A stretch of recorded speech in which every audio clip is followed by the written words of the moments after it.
say? She's getting so big.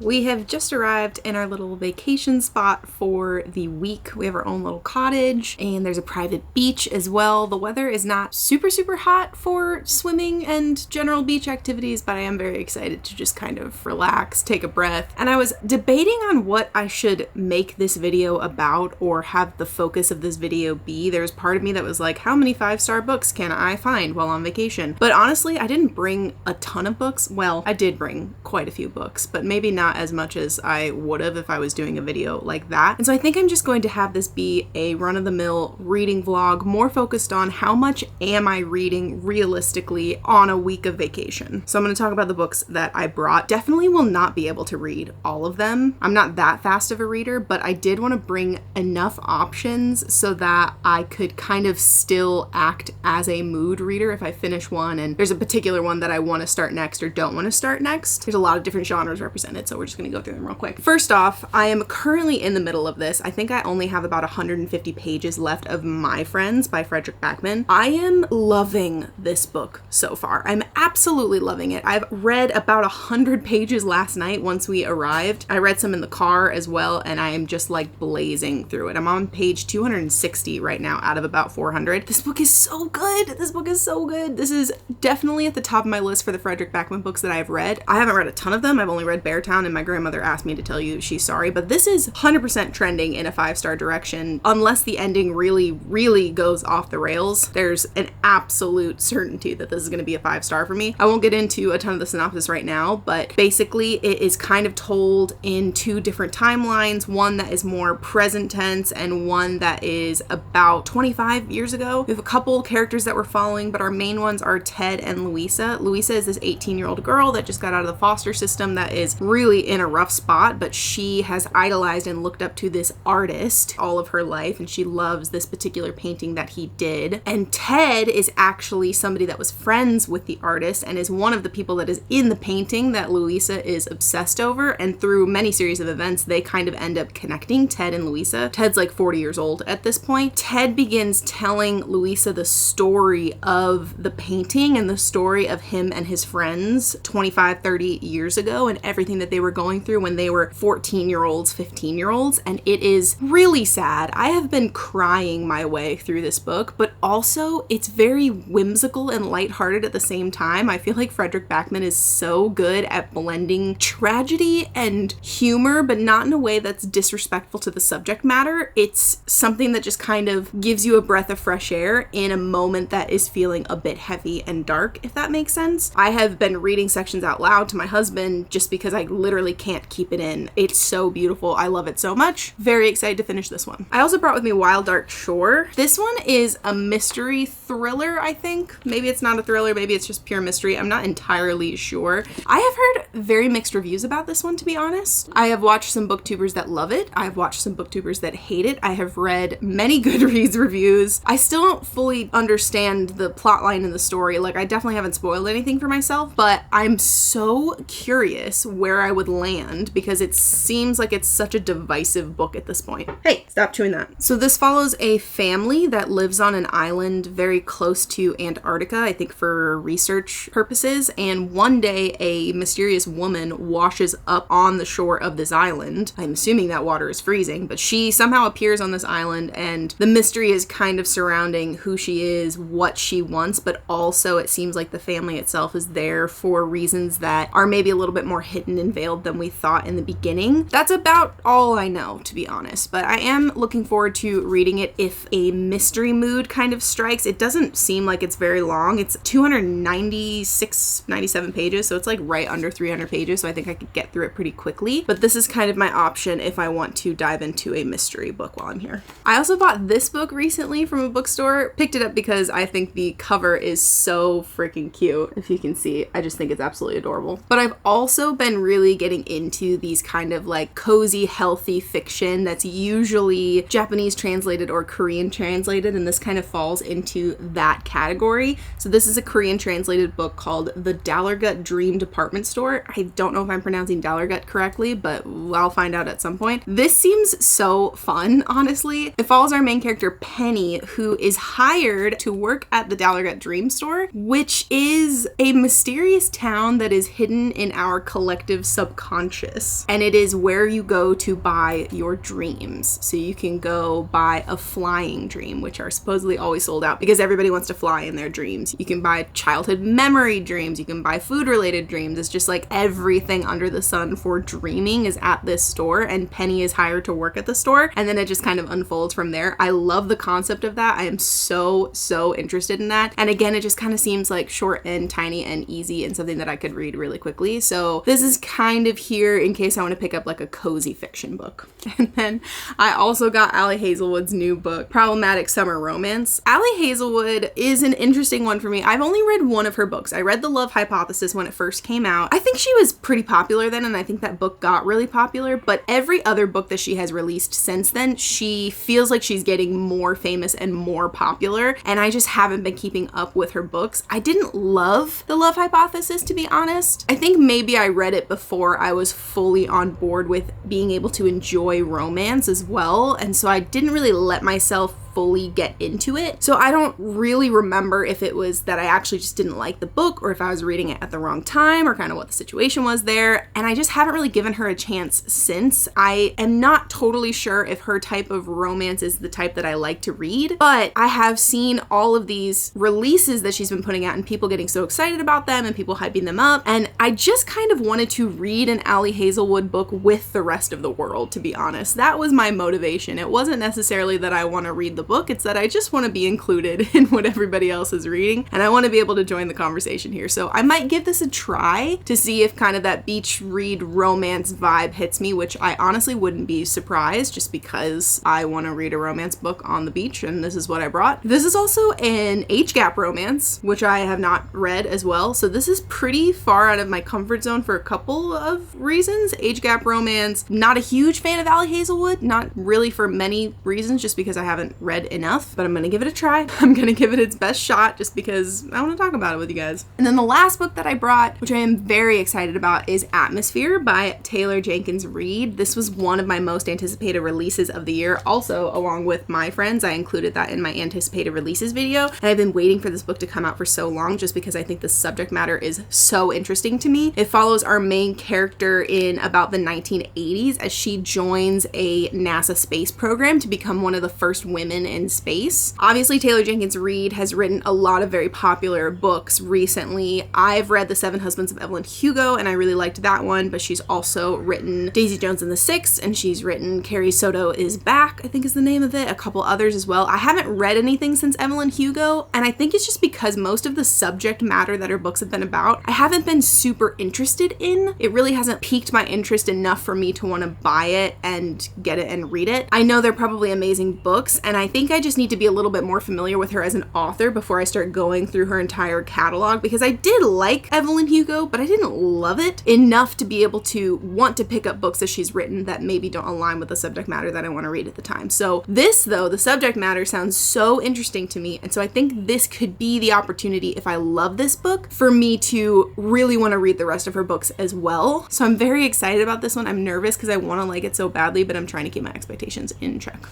And then obviously I brought my Kindle as well in case I don't want to read any of these and I can just get something else that I want to read. But these are the 5 physical books that I brought. Again, I am not planning on reading all of these. I just don't think it'll be possible for me because we're also here to do some fun things and go hiking and go to the beach and go to wineries and stuff. But I am excited to just be able to like choose what I want from my own little vacation TBR, if that makes sense. And My Friends, I definitely will be finishing today. I only have, like I said, about 150 pages or so left, and I just want to stop recording and go read it because I love it so much. So there we go. Here starts the vacation reading vlog type thing.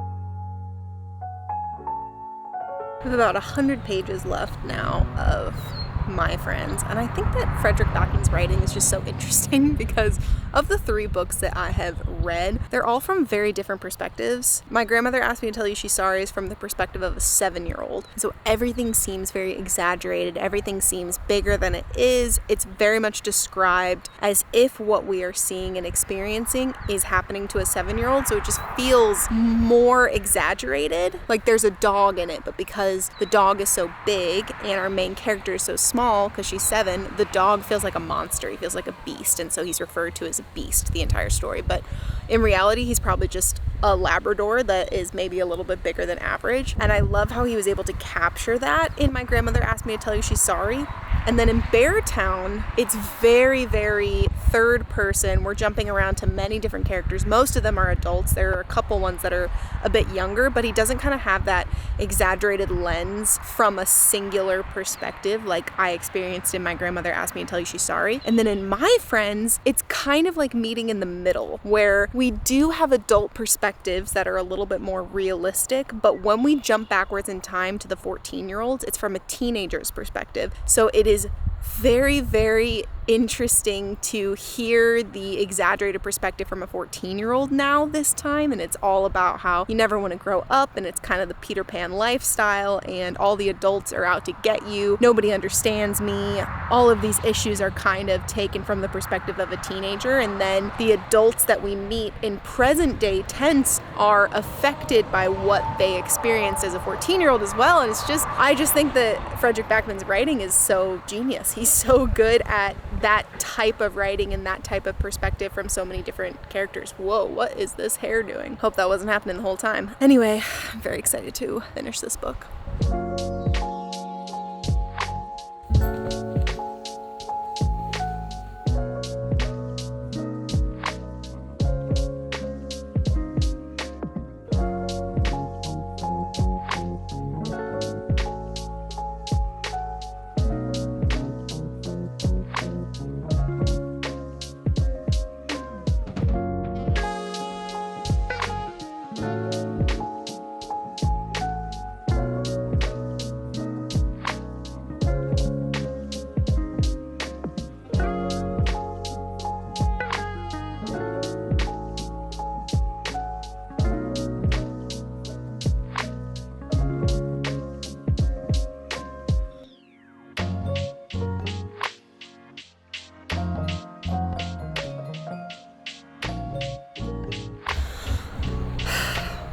Okay, so clearly I was not okay finishing My Friends, but also I was so okay because I loved it so much. It's been a long time since I have finished a book actually crying, and it just feels good, you know? It just feels good. It feels so bad, and yet it feels so good. I loved this book so much. It is so focused on art and legacy and what we leave behind for the world and what art means to each individual person. It's about love and family and friendships and all different types of relationships and how they can grow apart and how they're affected by happiness and sadness. It focuses on a lot of grief, and I just think the writing is so beautiful. I was so invested in all of the characters and the storylines. It is an obvious 5 stars. I was so excited about it. And I finished it just absolutely crying, as you can tell from the last clip. And I wanted to keep reading, and I needed something that was not going to be as emotional because I needed to lift myself up out of that hole. And the most unemotional book that I predicted that I brought was obviously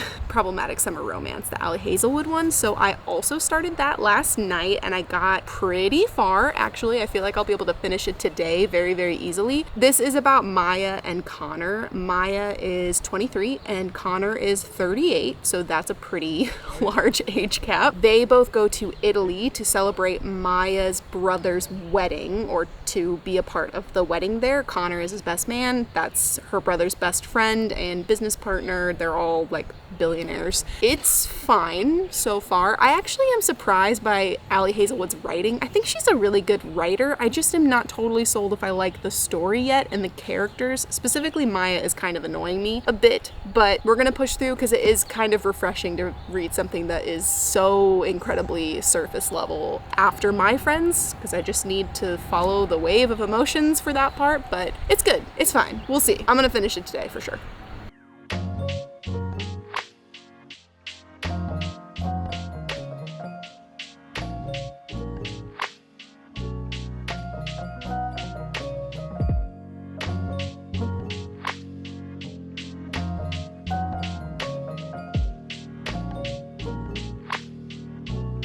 So Maya's whole thing is that she has been in love with Connor for the last 3 years, but they haven't spoken to each other in 10 months because Connor doesn't like that there's a 15-year age gap, but Maya doesn't care about that, but Connor does care, rightfully so, and says that there would be too much of a power imbalance if they were to pursue things any further. Also, Maya has anger issues.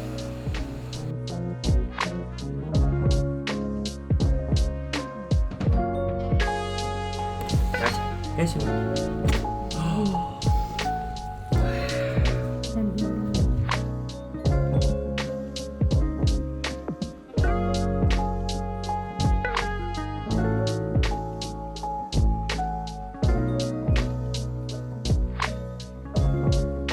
Alright, I've just finished Problematic Summer Romance. Took me about 24 hours to finish. Started it last night and finished it today, and it was fine. It was okay. I feel like my main issue with this is that there is so much tension build up over the entire book. So much stress, so much tension. Nothing is giving. There feels like there's no conclusion to all of these issues that are happening and the conflicts that are happening between Maya and Connor. And it just builds and builds and builds and builds. And then the conclusion of the book feels super anticlimactic. They just kind of end up together for one reason or another. And I was actually kind of confused how early the book started to wrap up. It felt like we had 50 pages at least of wrap up still to go, and yet we were landing in a more conclusive spot. I feel like with these romance books, a lot of times it's left until the last like couple of pages, maybe 10 pages plus an epilogue for them to wrap everything up. So I was 50 pages towards the end and thought that they were going to break up again, and then they didn't. And the whole thing just kind of felt like we were building to this very, very epic conclusion, and all we got was just something that kind of fizzled out, which felt like it didn't make sense with how the rest of the pacing of the book was going, I guess. So it was fine. All in all, I think it was very repetitive. Connor's issues were the same throughout the entire book. Maya wasn't super likable to me. She was, I think, supposed to come off as very confident and sure of herself, but everything that Connor was worried about with the age gap, her being immature, her being too much of a child, Maya really was acting that way. She was acting very immature a lot of the times, but in a way that she was trying to prove herself as being an adult and not a child. So the whole thing didn't feel very believable to me. Maya's character in particular didn't feel believable at all. And I just think her anger issues were written kind of as a flaw for her. Like, we had this almost perfect character. Maybe she has a couple quirks here and there, but we needed to give her something to work through, and so let's give her anger issues. I will say I did just realize after finishing this that this is technically like the second book in a series-ish, and there's a book that comes before this that follows Maya's brother, who is getting married in this book, and his love interest, Rue. And I think there's probably a lot of context that is given to Maya's backstory and her brother's backstory and why they are the way that they are, probably in that book. You can read them as standalones, I did confirm that, but I'm sure that there's a little bit more context given in the first book that I didn't get here, which is why maybe Maya's character fell a little bit flat for me. I actually am more interested in reading that book now after reading Problematic Summer Romance. I think Allie Hazelwood's writing is actually very strong. I think she's a good writer. I just didn't happen to really like these characters. I didn't like the age gap romance, and I didn't love the story, but I think with her writing style coupled with two characters that I actually enjoy reading about, I think I could actually really like her book, and I think that that might be Eli and Rue's story, which is the book that comes before this, so I might give that a try. But all in all, I think I'm landing at like a 3 or a 3.5 star out of this one. I don't know yet, but we're gonna move on to hopefully something bigger and better.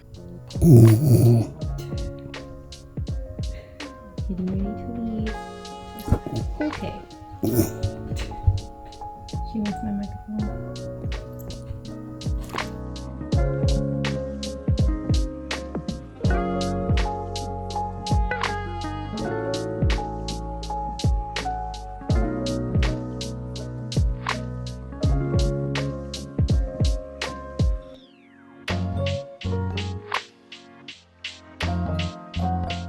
Okay, so 2 days ago, I finished Problematic Summer Romance by Ali Hazelwood, and then yesterday I started Atmosphere, but I didn't really film anything yesterday because we were at the beach all day. It was the only day with uninterrupted sun, the warmest day it's gonna be, and I just wanted to spend all day at the beach, so I didn't really bring my camera, and I didn't really film anything, but I read almost all of Atmosphere yesterday, and then I finished it earlier this morning. I literally only had like less than 100 pages to go, and so I have officially finished Atmosphere. I think I ended up being a little bit disappointed by this one, which I'm sad about because this was one of my most anticipated releases of the year. I do think it was really good. I love Taylor Jenkins Reid's writing. Here's kind of where my issues lie though. So this follows Joan, who's our main character, who joins a NASA program to become one of the first women in space. Not the first woman in space, but one of the first women in space. And she's a mission specialist, and I think she is not an astrophysicist. I think she's an astrologer. So she's very specially qualified for the types of missions that they were doing. And so a lot of this book is her training in this space program to go up into space. That was my favorite part of the book. I loved everything to do with NASA, everything to do with the space program and the training and what it's like to become an astronaut. I think Taylor Jenkins Reid did a ton of research into that. It felt very real. It felt very realistic. And again, this is all happening in the 80s where, yes, women's rights have made leaps and bounds for sure, but it's kind of one of those unspoken things like, okay, yeah, on paper we'll give women their rights, but in actual real life scenarios, women are less qualified to do what a man can do. And so that is something that Joan is really struggling with in this space program, and she's trying to really break the bounds of what women should be allowed to do and that they can do the same thing as men can do. Loved that. Thought that was all cool. There's also a lot of family drama going on with Joan, with her sister who is younger than her. She's a single mom and she's not a great mom. So Joan takes on a lot of responsibility for her niece and kind of becomes like a second mother, and there's a ton of drama going on there. And then to top it all off, there's a romance as well with Joan, and I'm not going to go into a ton of detail about that because they don't really say anything about it in the synopsis, and so I do think it's a spoiler, so I'm just going to say that there is a romance as well. So we have the space program, we have family drama, and we have romance. And honestly, I think that Taylor Jenkins Reid should have chosen 2 of those things and not tried to do all 3, because it felt like all 3 suffered. I was wanting more from every single one of them, whereas if she had just focused on family drama and space, or if she had just focused on romance and space, I feel like it would have been able to develop a lot more and had more complete stories overall. So that's what I felt like I was missing. I felt like there were 3 plot lines and there probably should have been 2, specifically when it comes to all of the space stuff. I wanted so much more of that. It feels like that literally was like a third of the book was spent on it, and I wanted a lot more for something called Atmosphere about one of the first women in space. So I enjoyed it, but I was definitely disappointed with everything that was being focused on versus just kind of narrowing it down to 1 or 2 things and letting those really have their time and space on the page. I think I'm gonna land at a 3.5 for this one, which is sad, honestly. So today is our last day, and I don't know if I'm going to be able to start anything else. I might start Wild Dark Shore just because I'm kind of in the mood for something a little bit thrilling and exciting. So we'll see if that happens. But honestly, we're starting to pack up. We're starting to prepare for the journey home tomorrow, and I'm very sad about it. But overall, I was very proud of myself for finishing 3 whole books on this trip, potentially starting a 4th out of the 5 that I brought. That was very exciting. Obviously, My Friends takes the cake as the best one, but overall, very pleased with how the week went.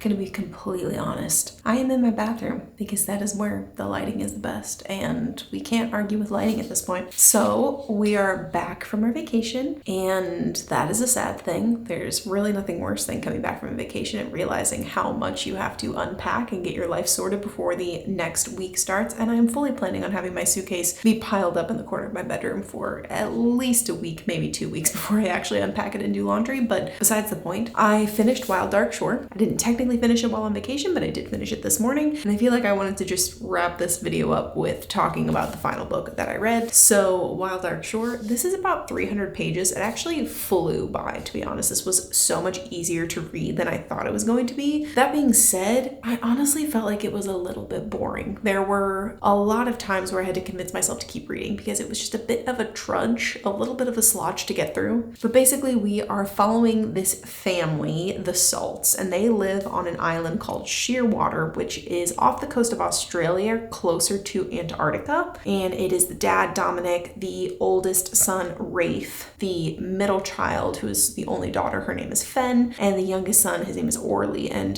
they are on this research island to help protect and manage the experimentation around seeds, wildlife seeds. Basically, in the event of a world catastrophe, there is this island that has millions of seeds that could repopulate the world if need be. And so it's kind of this really big deal where it's like, hey, this is the fate of the world is on this island right now with all of these seeds. And this family, they're not scientists. Dominic is not a scientist, but he is in charge of caretaking for the island itself, and it is just the family on the island right now. There used to be a bunch of scientists there doing experiments, working with the seeds, and now it's just the family. And then one day, Rowan, this mysterious woman, washes up onto shore. The island itself has a ton of really bloody, gross history when it comes to animal cruelty, and some of that is explained and gone into in a bit of detail with penguins and whales and seals and sea lions, and I felt a little uncomfortable at times reading about that, but also it's portrayed in a way that is like, this is horrible. We hate that this happened to all of these animals and we're trying to make it right. I think it's supposed to be kind of like a thriller mystery, but it wasn't very thrilling to me. Like I said, it was actually a bit boring. But a lot of the reviews that I read and a lot of the people that I have heard talk about this book said that they loved it because of the ending, and the ending got so crazy and so explosive, and that is what really captured their attention with this book. And honestly, the ending kind of was pretty lackluster for me. I think that there was a lot of tension being built up. I think there was a lot of expectations that were being put on this book, and then the ending just didn't really deliver for me. There were a couple cool things and a cool twist that happened that I was interested in, but it just wasn't enough to make me super excited or super invested in the story as a whole. The whole thing just kind of felt a little bit mid to me, if I'm being completely honest. So I ended up ranking this a 3 out of 5 stars, which might disappoint some people because I know a lot of people really love this, but that's just kind of where it ended for me. So these are the 4 books that I ended up reading on vacation. My Friends was the first one, definitely the best, an easy 5 stars out of 5 stars, and then went on to Problematic Summer Romance, which was surprising to me how much I enjoyed Ali Hazelwood's writing. I just didn't love the subject matter that much. Atmosphere was really great, but definitely a disappointment to me, and Wild Dark Shore just kind of felt very mid, like I said, overall. But I am very happy with how much reading I was able to get done on vacation. It was so relaxing and so nice, and I'm really sad to be home, like I said, but also excited to pick up a couple new books that are on my TBR. Namely, I went and got Not in Love by Ali Hazelwood, which is the first book technically in whatever this series is. What I said about this book was that I really liked her writing style, but I didn't love the actual subject matter and the characters. And then after reading the synopsis of this book, it seemed like I might be more invested in the characters and the story of this one. So I want to give Ali Hazelwood really one more good shot. Like, can I enjoy her books? If I like the subject matter and I like her writing, is this going to be enough to get me to like her book? So I got this one as well, and we will see how that shakes out. But